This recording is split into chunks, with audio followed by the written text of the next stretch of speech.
அனைவருக்கும் வணக்கம். Welcome back to our channel. இப்போ நாங்கள் பார்க்க போகிற பாடல் வந்து கருப்பு படத்தில் வந்து இன்னொரு பாடல் தான். அன்னைக்கு தான் நாங்கள் 4 பேர் பார்த்துருந்தோம். இப்போ நாங்கள் பார்க்க போகிறது இந்த படத்தில் இன்னொரு பாட்டு. அந்த பாட்டு பேர் வந்து வெறப்பா. இந்த பாடலோட வீடியோஸ் வந்து தான் பார்க்க போகிறோம். அந்த வீடியோஸ்க்கு இப்போ நான் ஃபுல்லாக பாருங்க. அண்ட் இந்த பாட்டை பாடினது வேறு யாரும் இல்லை, நம்ம சாய் அப்படிங்கிறவங்க தான். ஏற்கனவே நாங்கள் பாடலோட வீடியோ லிரிக்கல் வீடியோ நாங்கள் பார்த்துருந்தோம்.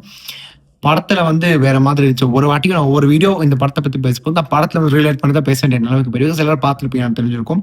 அண்ட் அடிஷனல் வோக்கல்ஸ் வந்து மகேஷ் விநாயகம் அண்ட் அருண் கவுனிண்டியா அண்ட் யோகி சேகர். ரப் வந்து தேவ்.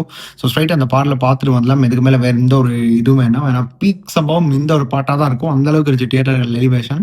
பார்த்துட்டு வந்துடலாமா? ஸோ வீடியோக்குள்ளே போக முன்னாடி சேனல் சப்ஸ்கிரைப் பண்ணாமல் அதை பண்ணிக்கிட்டு பக்கத்தில் இருக்க பெல் பட்டன் எழுதிக்கோங்க. இன்ஸ்டன்டான அப்டேட் என்கிட்ட மீன் வேலை உங்களை கைகளை கிடைச்சிடும். இந்த ஒரு விஷயத்தை கூட்டிட்டு சொல்லிவிட்டு ஸ்ட்ரைட்டாக நாங்கள் வந்து ஆரம்பிக்கலாமா? அவ்வளோதான். ஏன்னா இந்த ஒரு டைமில் தான் இந்த மாதிரி வீடியோலாம் பண்ண முடியும். இதுக்கு மேலே டைம் கிடைக்காதுங்க, அதான். ஸோ வாங்க ஆரம்பிக்கலாமா? ஸோ வீடியோ பிடிச்சா லைக் பண்ணுங்க. 3, 2, 1 here we go.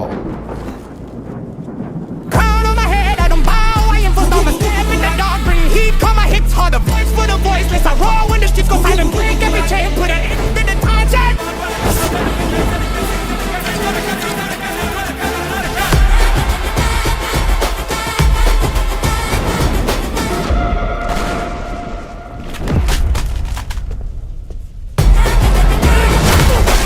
ஒரு ஐ மூமெண்ட்ஸே போறோம்.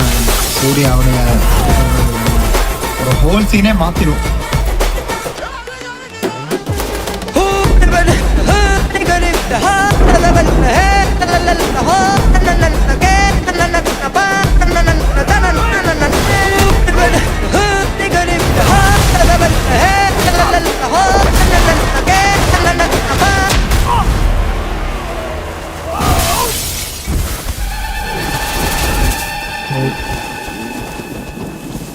அது இப்படி ஒரு சீனை செதுக்கி எடுத்திருக்காங்க ராஜா பாலாஜி.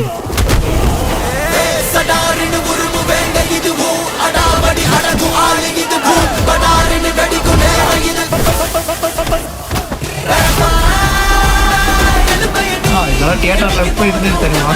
பார்த்தவன் தெரியும்.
பண்ண அன்எக்ஸ்பெக்டடாக தான் இதை ரிலீஸ் பண்ணியிருக்காங்க.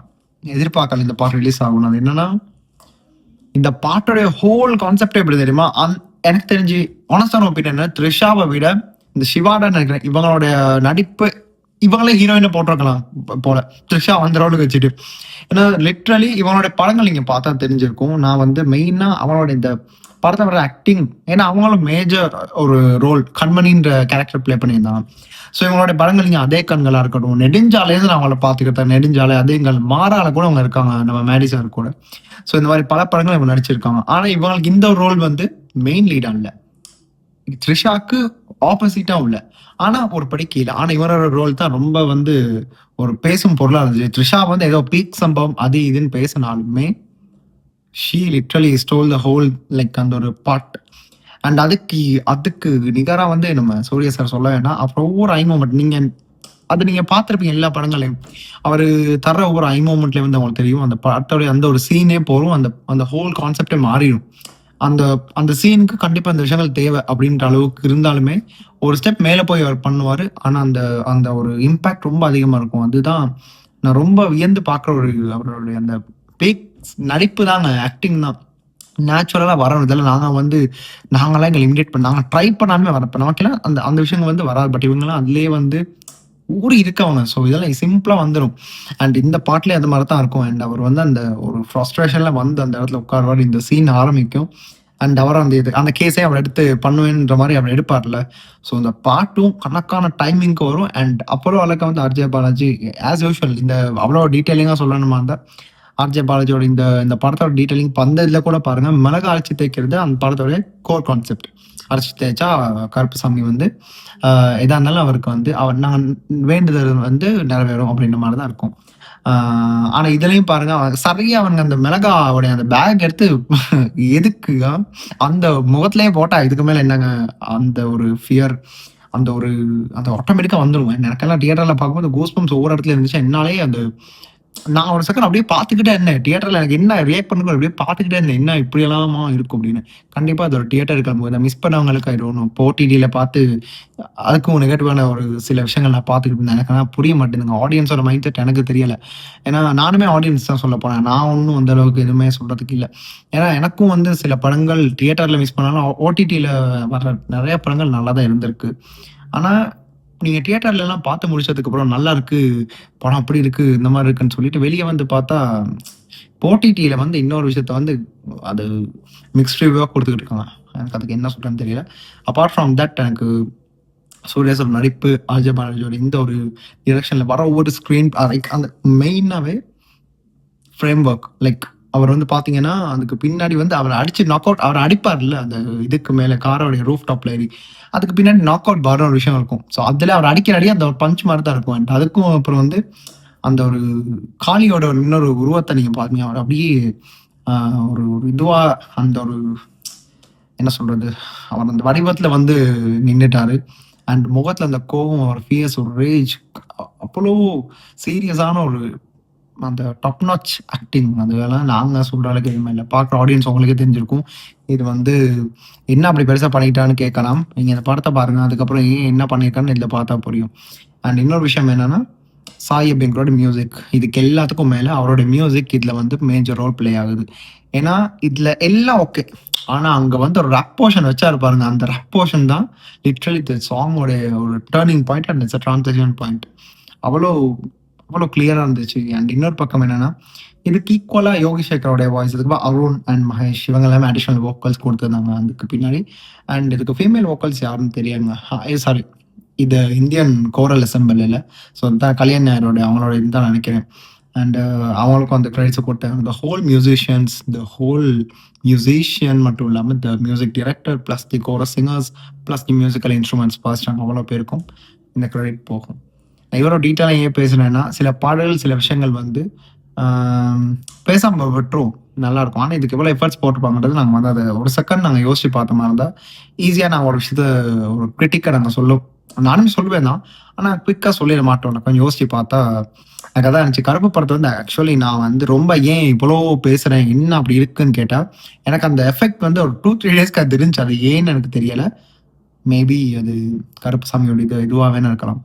ஆனால் எனக்கு அது வந்து இட்ஸ் டிஃப்ரெண்ட் ஃபீல். ஸோ அதுதான் எல்லா பாடல்களும் பண்ணணுன்றது. ஆனால் அதில் வந்து அந்த ஒரு சாங் மிஸ் ஆச்சு எனக்கு. ராசாத்தி சம்திங் இந்த ஒரு பாட்டு மிஸ் ஆச்சு பண்ணுறதுக்கு. அண்ட் அதத்தளவு பண்ணியாச்சு. அண்ட் படத்தை ராத்து ராசன் அண்ட் கருப்பன் வேணாண்டா. ஸோ கருப்பா கூடவா பாட்டு எனக்கு அந்த பாட்டு இருக்கு. ஸோ வெயிட் பண்ணலாம். அது ரெண்டு தான் ரொம்ப எக்ஸைட்டடாக வெயிட் பண்ணுறேன். என்னதான் படம் விட்டு ஒரு 2 வாரம் 3 வாரம் ஒரு மாதமே ஆனாலும் போட்டுகிட்டே வந்தாலும் அந்த இன்னும் அந்த ஸ்ட்ரீக்கை மெயின்டைன் பண்ணுறாங்க. ஸோ அதுதான் எனக்கு மெயின் விஷயமே. எனிவேஸ் ரொம்ப எலபரேட்டாக பேசியிருப்பேன் நினைக்கிறேன். ரொம்ப நாள் கழிச்சு இவ்வளோ எலபரேட்டாக பேசியிருப்பேன் பாட்டுக்காக. எதாக இருந்தாலும் நீங்களும் கருத்துக்கள் கீழே சொல்லுங்கள். நான் சொன்னதுக்கு எதிராக கண்ட்ராஸ்டிங் ஏதாச்சும் இருந்தால் அதையும் சொல்லுங்கள் மறக்காமல். வேறு எதுவுமே இல்லைங்க. என் வீடியோ பிடிச்சதை கண்டிப்பாக லைக் பண்ணிக்கோங்க. என்னென்னு பக்கம் இவ்வளோ நேரம் இப்போ இந்த வீடியோ பார்க்குறீங்க, சேனலை சப்ஸ்கிரைப் பண்ணாலும் அதே பண்ணிக்கோங்க. பண்ணுறதுல எந்த தப்பும் இல்லை. நீங்கள் பண்ணலாம். பண்ணீங்கன்னா அது ஒரு நல்ல விஷயம். ஒரு நல்ல ஒரு ஒரு என்ன சொல்கிறது, it's just giving some fresh air. இந்த சேனலுக்கு இன்னும் நல்ல காற்று வரும். ஸோ நம்ம குடும்பத்தில் நீங்களும் சேர்ந்து பயணிக்கலாம். உலகத்தில் நீங்கள் எங்கே இருந்தாலும் வீடியோ பார்க்கலாம். சப்ஸ்கிரைப் பண்ணிட்டீங்கன்னா பெல் பண்ணி அழுத்திக்கிட்டீங்கன்னா தான் வீடியோ பிடிச்சா லைக்கும் பண்ணிக்கோங்க. ஸோ இந்த ஒரு விஷயத்தை கூறிவிட்டு மறுபடியும் நான் இன்னொரு புதிய ஒரு வீடியோவில் உங்கள் எல்லாரையும் சந்திப்பேன். திஸ் இஸ் சிம்ப்ளி ஹரி, உங்கள் Hariharan signing off from here. Stay tune. மறக்காம சர்ப்ரைஸ் பண்ணுங்க. தேங்க்யூ.